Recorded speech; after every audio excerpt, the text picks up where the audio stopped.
What if the most brilliant mind of the 20th century had been written off as a failure in his childhood? What if someone told you that the man who changed our understanding of the universe didn't speak full sentences until he was 4?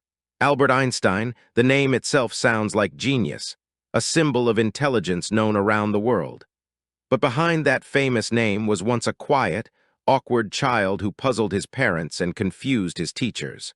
Born on March 14, 1879, in the small city of Ulm in the kingdom of Württemberg, part of the German Empire at the time, Albert was not the kind of child who instantly amazed everyone. He didn't start speaking until a much later age than most children, and when he did, he often repeated his sentences softly to himself, almost like he was practicing the words as he spoke. This strange habit worried his parents. Some family members even thought he might have a learning disability. His teachers weren't impressed either. One reportedly said he would never amount to much. He didn't like the strictness of the German schools, where discipline was valued more than imagination. But Albert was not dull or slow. He was simply thinking in a different way. From a very early age, he had a deep curiosity about how the world worked. This wasn't just the curiosity of an ordinary child asking, "Why is the sky blue?" This was something deeper. A need to understand the rules that govern nature, to make sense of the invisible forces that moved the world. One day, when Albert was around 5 years old and sick in bed, his father gave him a small, simple device that would change everything. A compass. At first glance, it didn't seem extraordinary, just a small needle floating in a case. But to Albert, it was a mystery. Why did the needle always point in the same direction, no matter how he turned it? There was no string, no hand pushing it. Something invisible was acting on it.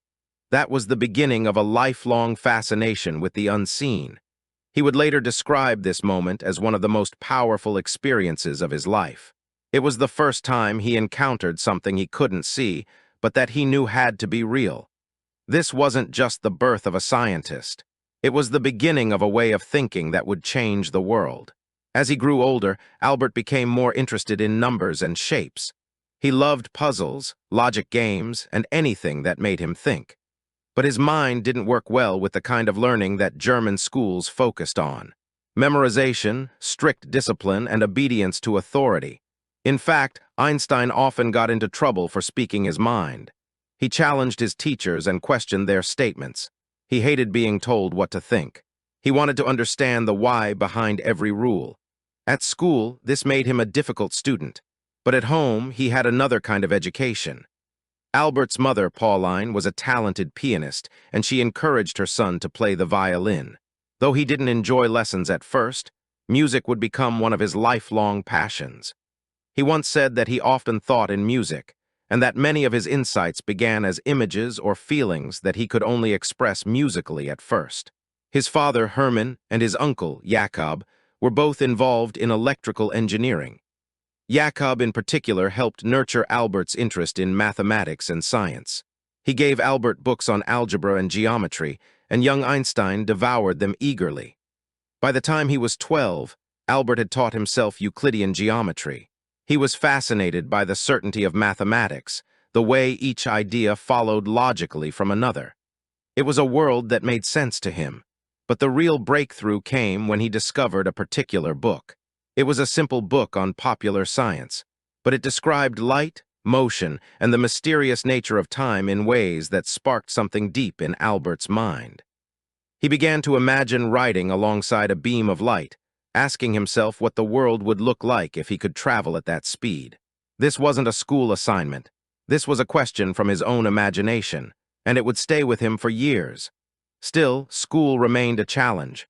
The rigid structure, the obedience expected by teachers, it all clashed with Albert's free-thinking personality. Eventually, he dropped out of school in Munich without a diploma and followed his family to Italy. But this wasn't the end of his education. Far from it. In Italy, he continued studying on his own and soon decided to apply to the Swiss Federal Polytechnic School in Zurich. He failed the entrance exam the first time, but his scores in math and physics were so outstanding that he was admitted the following year after completing additional schooling. What stands out in these early years is not genius in the usual sense. Albert Einstein wasn't reading college-level textbooks at age 7 or solving equations no one had ever seen before. He was curious, relentlessly curious. He asked the kinds of questions most people forget to ask. He refused to accept simple answers if they didn't make sense. He wanted to see the whole picture. The world was his puzzle, and he was determined to solve it. Looking back, it's easy to say that young Einstein was special. But at the time, many people didn't see it. They saw a quiet boy who spoke late, questioned authority, and didn't seem to fit in. They didn't see the storm of thoughts behind his calm face. They didn't know that the boy staring at a compass was already beginning to change the world. And perhaps the most remarkable thing is this. Albert Einstein's childhood shows us that brilliance doesn't always shine in the way we expect. It doesn't always win awards or get perfect grades. Sometimes, brilliance looks like a child asking endless questions. A child who doesn't speak much, but who thinks deeply. Einstein's story is not just the story of a genius. It's the story of how imagination, curiosity, and persistence can grow into something extraordinary. And it all began with a simple question. Why does the needle move? That one question led to a lifetime of discovery. And for Albert Einstein, it all started in a quiet room with a silent boy holding a tiny compass in his hand, staring at a mystery no one else could see. By the time Albert Einstein arrived at the Swiss Federal Polytechnic School in Zurich, he had already walked a long and unusual path. Unlike many of his classmates, he did not come from a conventional academic background, and his journey there was far from smooth. He had no high school diploma, and had only been accepted on the condition that he complete preparatory classes at a nearby school. But from the beginning, it was clear that Albert was different. He didn't attend lectures as regularly as others, and often studied what interested him more than what was assigned. His passion for physics and mathematics was obvious, but his attitude toward authority and formal structure made him stand out. Professors found him difficult, and some even disliked him. His independence of thought, which would one day make him a legend, made him a challenge in the classroom. And yet, during his years in Zurich, something remarkable began to happen. Albert was finally in an environment that allowed him to grow. He met a group of like-minded students, including Milva Merrick, a fellow physics student who would later become his wife. They spent hours discussing ideas, questioning theories, and exploring the deepest mysteries of science. Outside the classroom, Albert was known for his sense of humor and warmth. He enjoyed long walks, music, and spirited conversation. These were not the traits of a reclusive genius locked in a lab. They were the marks of a curious and engaged young man who saw learning as a part of life, not something confined to textbooks. But even with his brilliance, the future was uncertain. After graduating in 1900, Einstein hoped to get a university job as a professor or assistant. He applied for many positions but received rejection after rejection. His professors were not willing to write strong recommendations for him, partly due to his nonconformist nature. So Albert found himself in a difficult place. He had completed his studies, but no academic institution would take him. He took small tutoring jobs to make ends meet, living modestly and continuing to work on his own ideas. Eventually, through a friend, he secured a position at the Swiss Patent Office in Bern. It was not a job in science. His role was to examine patent applications, reviewing technical drawings and claims to decide if the inventions were truly new and practical. To many, this would have been a disappointment, but for Einstein, it was a blessing in disguise. The job was steady and gave him financial security. More importantly, it left him with enough free time to think. And Albert Einstein did not waste that time. He used his evenings and weekends to write, to read, and to develop ideas that had been building in his mind for years. He worked with a small group of friends who called themselves the Olympia Academy. They met regularly to discuss books, science, and philosophy. In this relaxed and open-minded setting, Einstein thrived. He wrote papers on thermodynamics, the nature of light, and the foundations of mechanics. His thinking was bold. He questioned the assumptions that other scientists took for granted. He imagined himself chasing beams of light, riding on trains moving near the speed of light, and asking how the laws of physics would appear from those perspectives. And then came 1905, a year that would later be known as Einstein's Annus Mirabilis, or Miracle Year.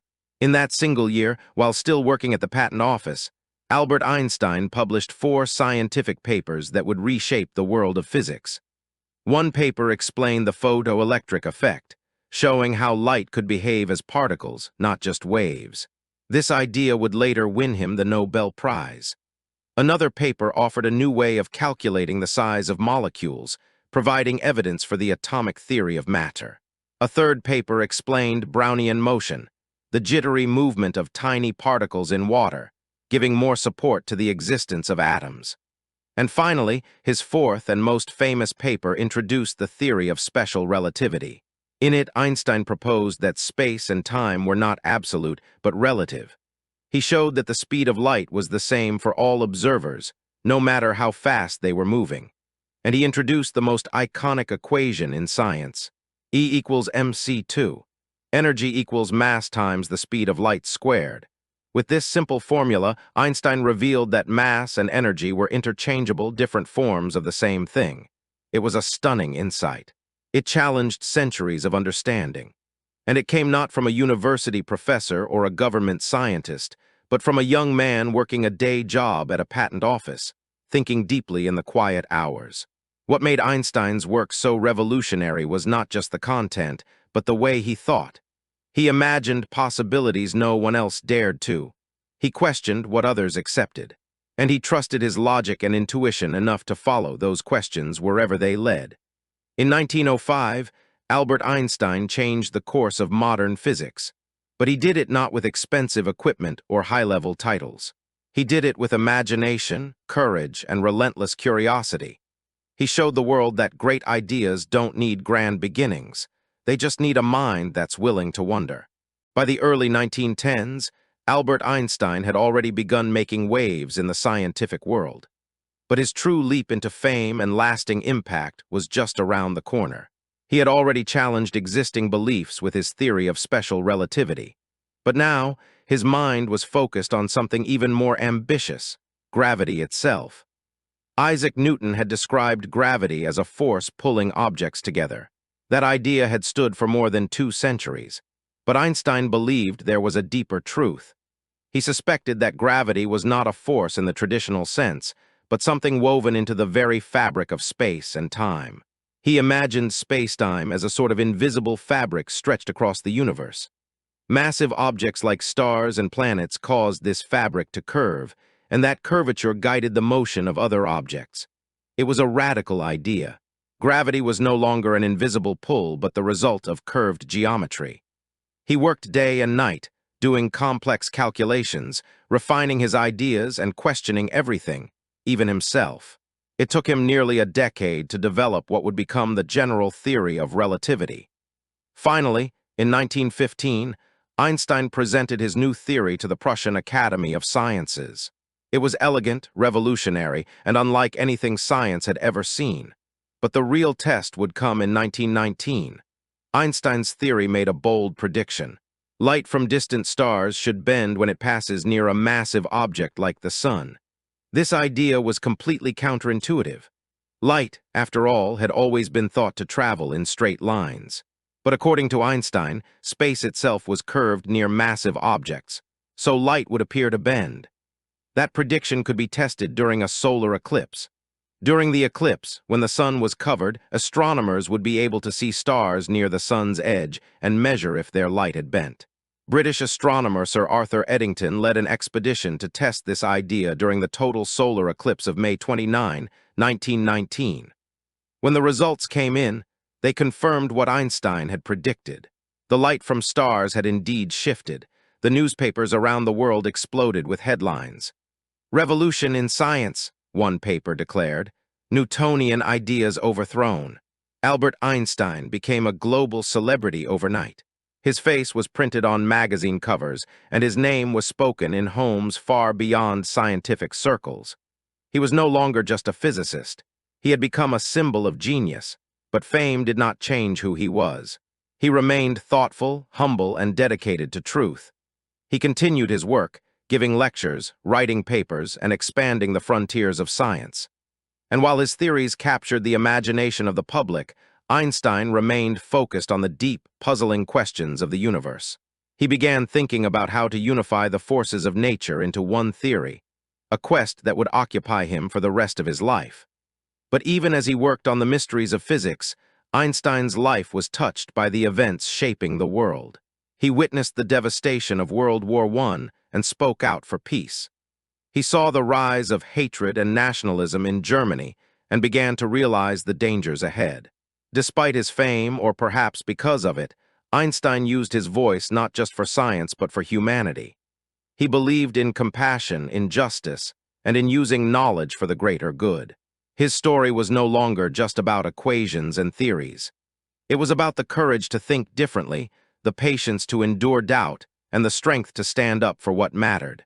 By the time the world fully recognized his genius, Albert Einstein had already become something more than a scientist. He was a thinker, a dreamer, and a guide for a world learning to see the universe in a new light. Albert Einstein's fame only grew after 1919, but while the world celebrated him as a genius, he remained focused on his questions that pushed the boundaries of human understanding.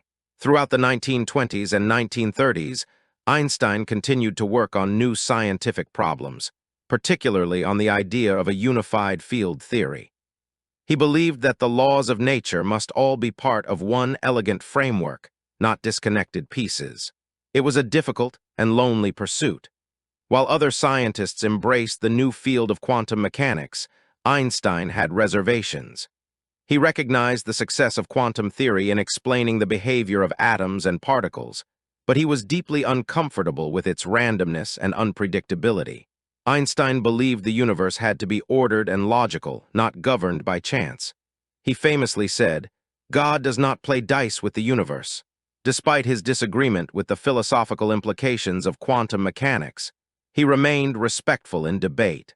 He exchanged letters and arguments with other leading physicists of the time, like Niels Bohr, engaging in one of the most important scientific dialogues of the 20th century.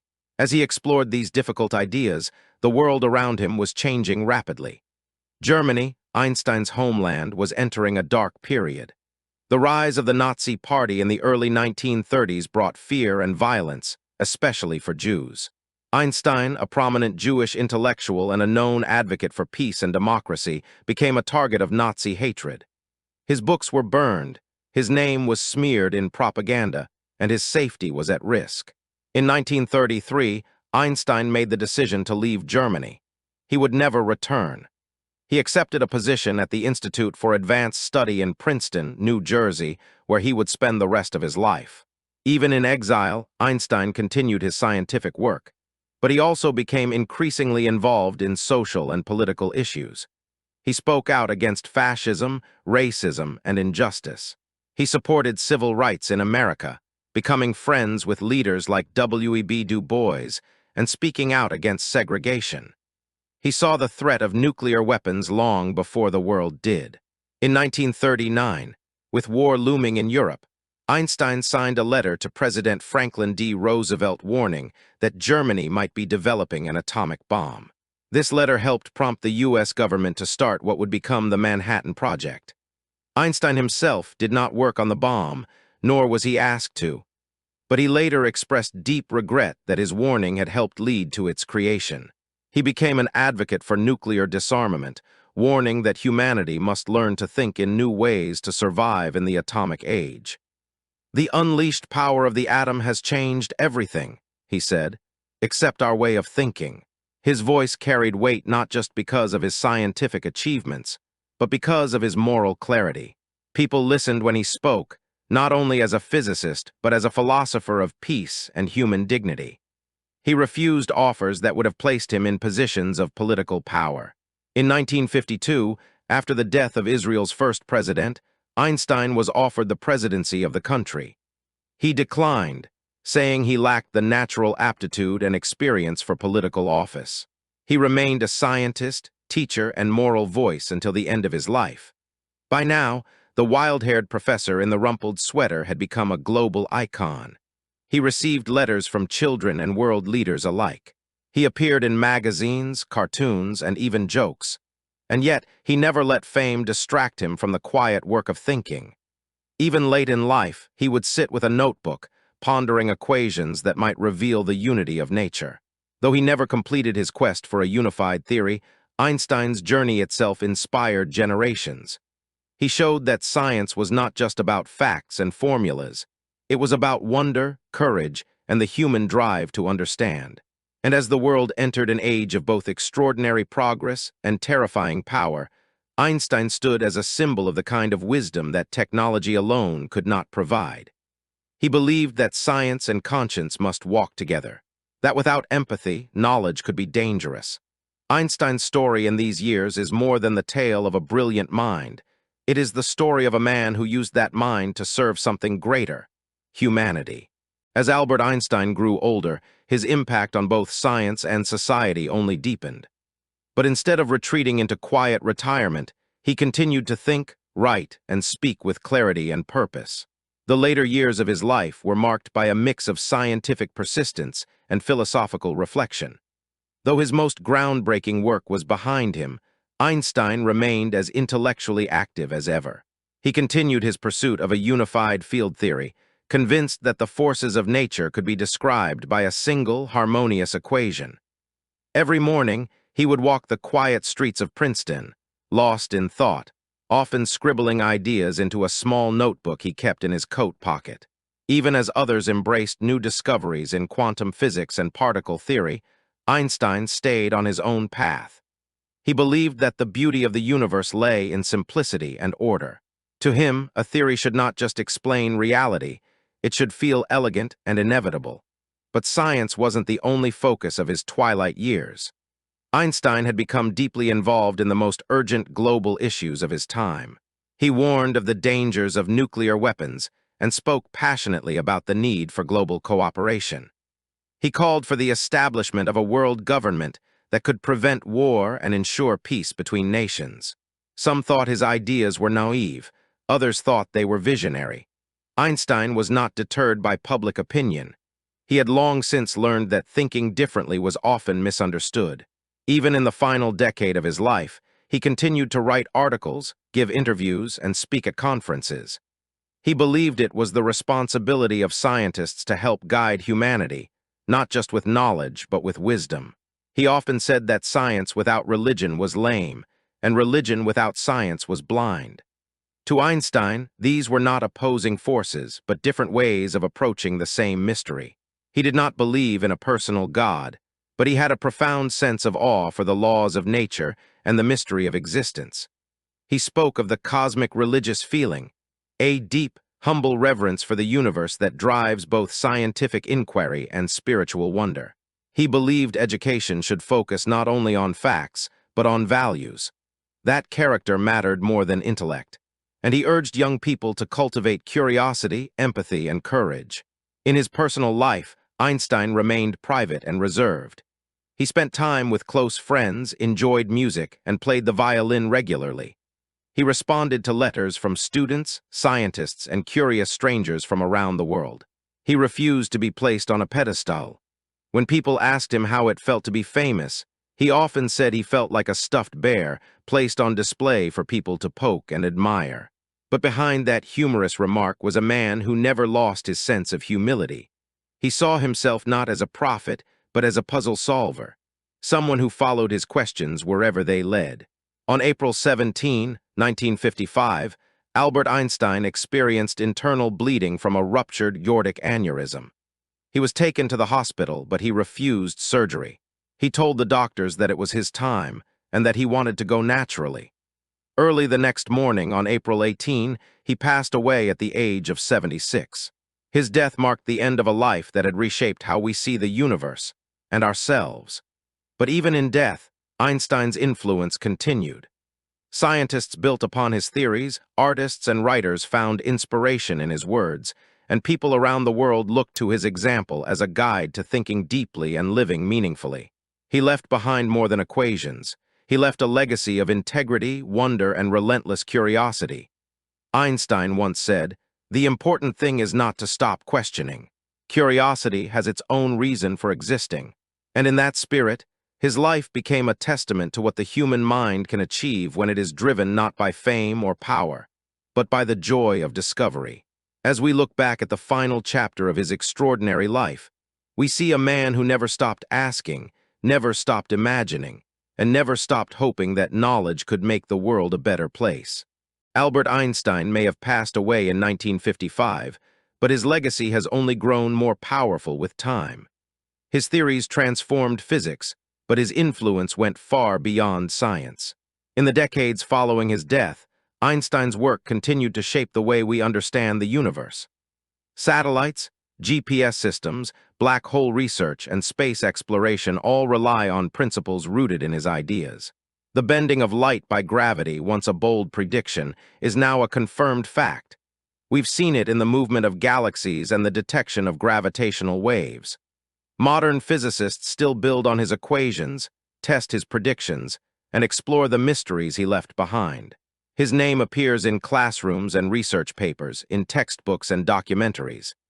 But beyond the formulas, Einstein has become a symbol, a representation of brilliance, creativity, and the power of thought. The image of his wild hair, gentle smile, and thoughtful eyes is one of the most recognized in the world. He's appeared in comics, posters, films, and even in songs. He became a cultural icon, not because he chased fame, but because his life story inspired so many. He showed the world that intelligence isn't about memorizing facts, it's about asking bold questions. That success doesn't require a straight path, it often comes through struggle and uncertainty. And that greatness doesn't mean perfection, it means staying true to your curiosity and values. Einstein's personal writings, many of which were published after his death, revealed a deeply reflective man. He wrote about love, kindness, justice, and the mystery of life. He believed in the importance of compassion and humility, and he remained skeptical of dogma in all forms, whether in politics, religion, or science. His thoughts on education, peace, and human responsibility are quoted to this day. One of his most famous reflections is this: "Try not to become a man of success, but rather try to become a man of value." These words capture the essence of how Einstein lived. He didn't seek titles or wealth. He sought truth, beauty, and meaning. Even now, long after his passing, his influence ripples through our world. Young students read about him and begin to dream. Scientists honor his legacy by expanding the boundaries of knowledge. And ordinary people remember him as a figure who gave voice to human curiosity.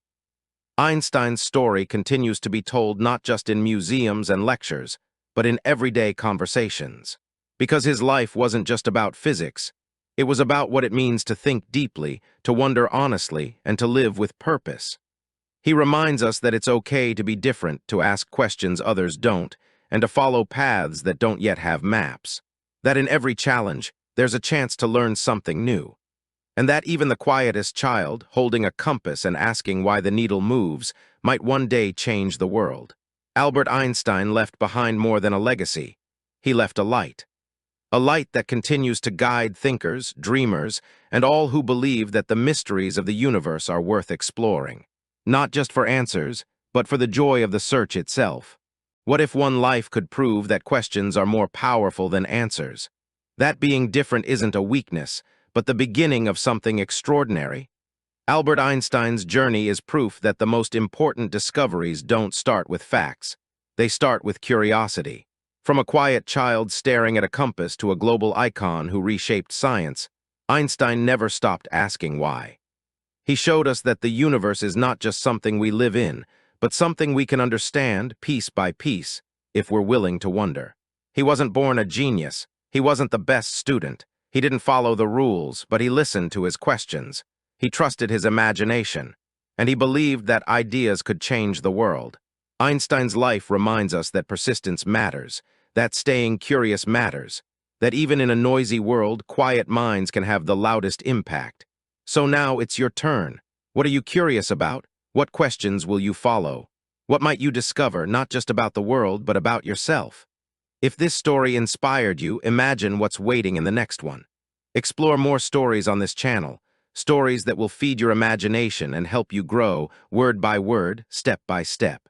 And if you haven't already, take a moment to like this video, subscribe to Lang Fac, and share this with someone who needs a little inspiration today. Albert Einstein once said, "The important thing is not to stop questioning." So keep asking, keep learning, Keep imagining. And remember, your questions could be the beginning of something truly incredible.